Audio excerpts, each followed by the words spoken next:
নমস্কার বন্ধুরা, ঘরকন্যার খুঁটিনাটিতে স্বাগত। বর্ষা পুরোদমে পড়ে গেছে, তার সাথে ইলিশের রমরমাও শুরু হয়ে গেছে। বাঙালির কাছে বর্ষা মানে ইলিশ। ইলিশ মাছ খেতে পছন্দ করে না বা ভালোবাসে না এমন বাঙালি আমার মনে হয় খুব কমই আছে। তাই আমিও তোমাদের কাছে নিয়ে এলাম খুবই জনপ্রিয় পদ, ইলিশ ভাপা। ইলিশ ভাপা কেমন খেতে হয় সেটা বাঙালিদের বলতে হবে না। প্রথমে 3 পিস ইলিশ মাছ ভালো করে আঁশ ছাড়িয়ে ধুয়ে নেব। আমি এখানে 3 পিস মাছ দিয়ে ইলিশ ভাপা করে দেখাবো, কারণ আমার বাড়ির সদস্য সংখ্যা 3 জন।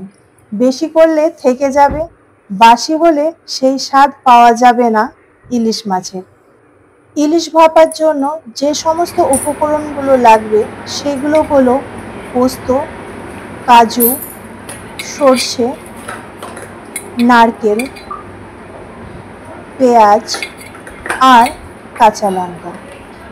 এবারে এই সমস্ত উপকরণগুলোকে একটি মিক্সিং জারে দিয়ে মিহি পেস্ট বানিয়ে নেব। প্রথমে সর্ষে দিলাম, তারপর পোস্ত, কাজু,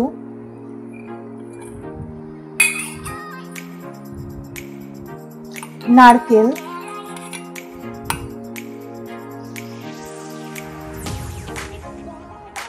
পেঁয়াজ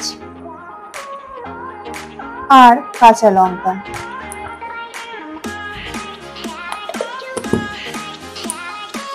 সর্ষে পোস্তর যে পেস্টটি আমি বানিয়েছি সেটি মাছগুলির ওপর দিয়ে দেব।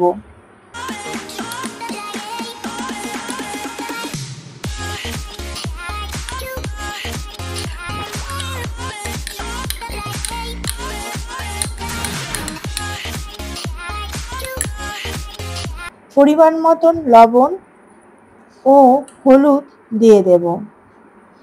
এবারে হাত দিয়ে ভালো করে মাছের সাথে মাখিয়ে নেব।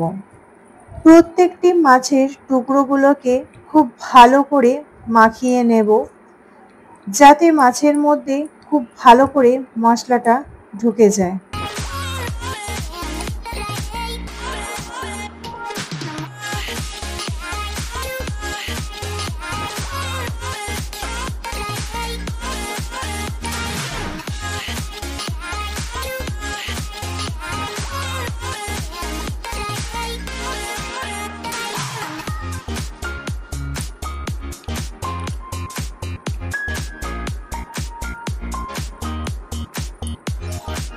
দশ মিনিটের জন্য রেস্ট টাইমে রেখে দেব মাছগুলোকে ঢাকা দিয়ে। তখন অন্যদিকে মাছগুলো ভাপাতে দেওয়ার জন্য রেডি করব। গ্যাসের ফ্লেম জেলে গ্যাসটাকে মিডিয়ামে রেখে একটি কড়াই বসিয়ে দেবো। কড়াইয়ের মধ্যে কিছুটা পরিমাণ জল দিয়ে দেব। একটি এর মধ্যে স্ট্যান্ড বসিয়ে দেব। জলটি গরম হওয়ার জন্য ঢাকা দিয়ে দেব। ততক্ষণ এইদিকে জল গরম হোক। অন্যদিকে ম্যারিনেশন করা মাছগুলো 10 মিনিট হয়ে গেছে। ইলিশ মাছগুলি ভাপে দেব একটা স্টিলের টিফিন বক্সের মধ্যে। স্টিলের টিফিন বক্সটির মধ্যে ইলিশ মাছগুলিকে দিয়ে দেব। মাছগুলিকে এমনভাবে দিতে হবে যেন একটার সাথে অন্যটা লেগে না যায়।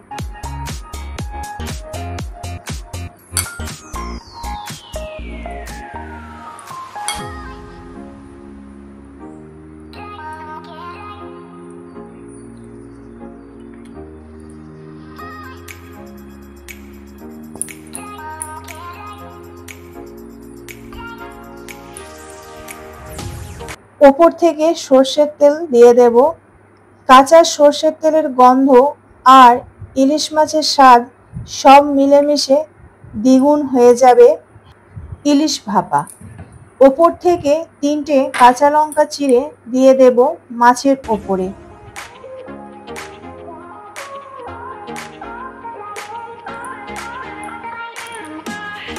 টিফিন বক্সের ঢাকনা লাগিয়ে কড়াইয়ের মধ্যে এবারে বসিয়ে দেব স্টিম হওয়ার জন্য। কড়াইয়ের ঢাকনাটা খুলে দিলাম। জল ভালোভাবে গরম হয়ে গেছে। এবারে টিফিন বক্সটা ওই স্ট্যান্ডের ওপরে বসিয়ে দিলাম।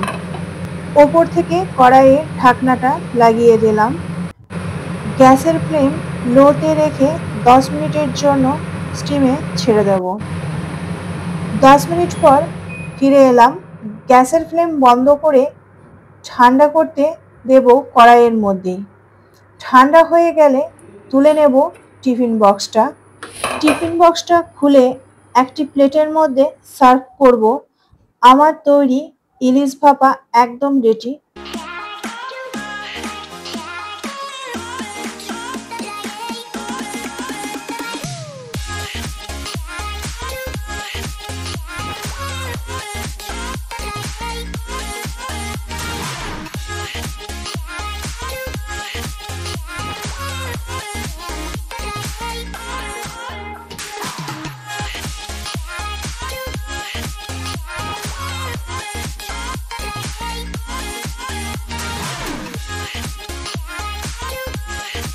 আমার এই ইলিশ ভাপা রেসিপিটি যদি তোমাদের কাছে ভালো লেগে থাকে তাহলে একটি লাইক করবে, কমেন্ট করে জানাবে কেমন লাগলো।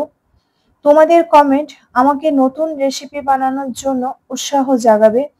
চ্যানেলটি নতুন হলে চ্যানেলটি সাবস্ক্রাইব করে নেওয়ার অনুরোধ রইল। পাশে থাকা বেল আইকনটি অবশ্যই প্রেস করে দেবে। আমি চ্যানেলে নতুন কোনো রেসিপি দিলে খুব তাড়াতাড়ি তোমাদের কাছে পৌঁছে যাবে। আজকের মতন এই পর্যন্ত। আবারও দেখা হবে নতুন রেসিপির সাথে।